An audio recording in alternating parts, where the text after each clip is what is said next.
A very, very warm welcome back to the Lewisham Chronicles. It's been many years and a lot has changed. Firstly, here's a lovely portrait of my wife Dora and I, after 45 years of marriage. With so many new developments in the local area, let's start with our trip to the lavish new pleasure gardens, which opened in the borough, but with all the pent-up excitement I very nearly had a stroke.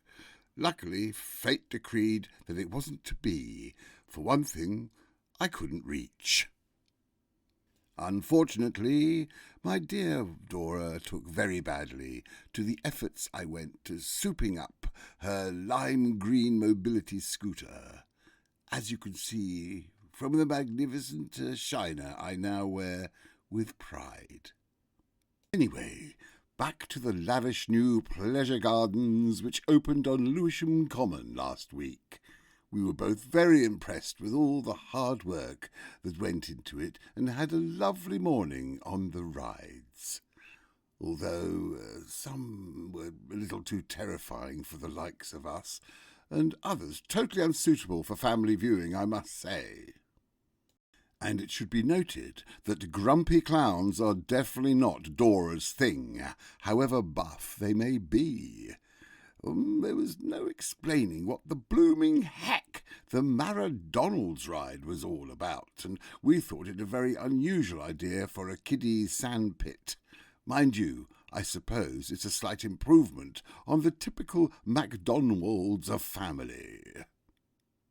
We certainly didn't think much of the so-called novelty toilets.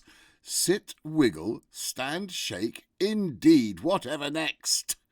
But all in all, it was a super-duper day, and easily Dora's favourite thing was riding the cock.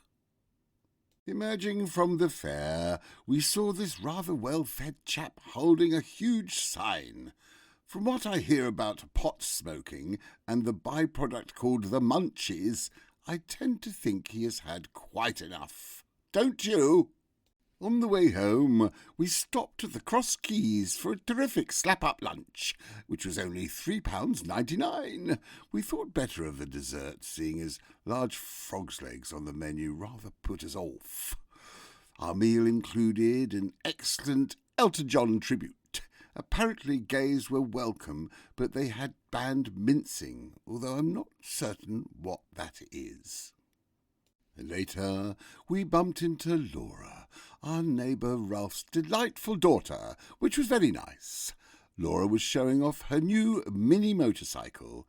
Hateful things that make a bloody awful racket, but I must say Laura looked most alluring in her new hot pants. Incidentally, Ralph's father had a singing group from Catford in the 60s who had a very memorable song called The Sounds of His Coming. Very strange, don't you think?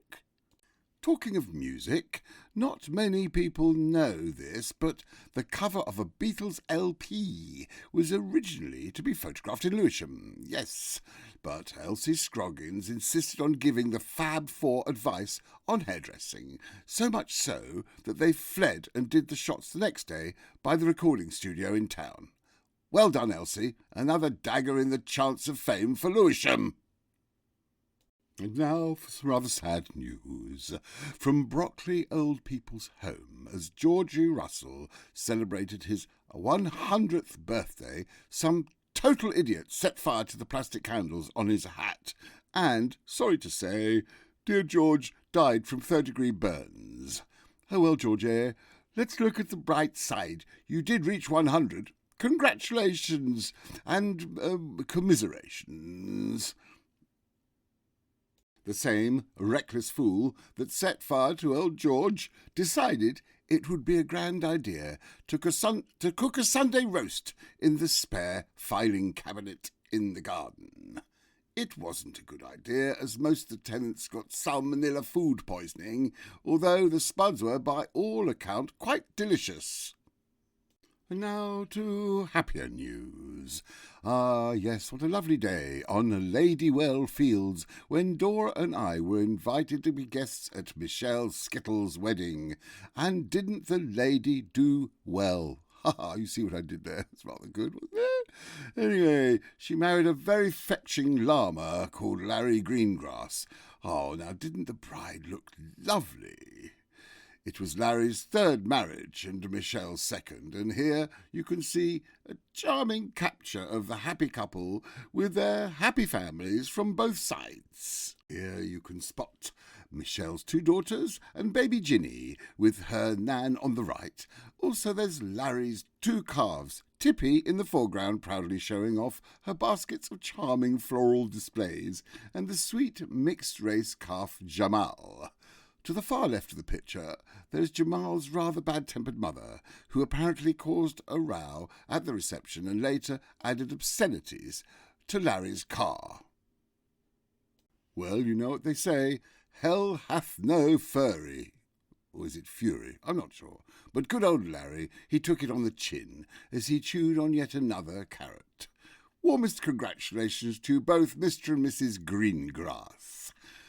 I'm afraid to say that is it for the special comeback episode of the Lewisham Chronicles, and I will leave you with this rather charming photo of a duck. Goodbye!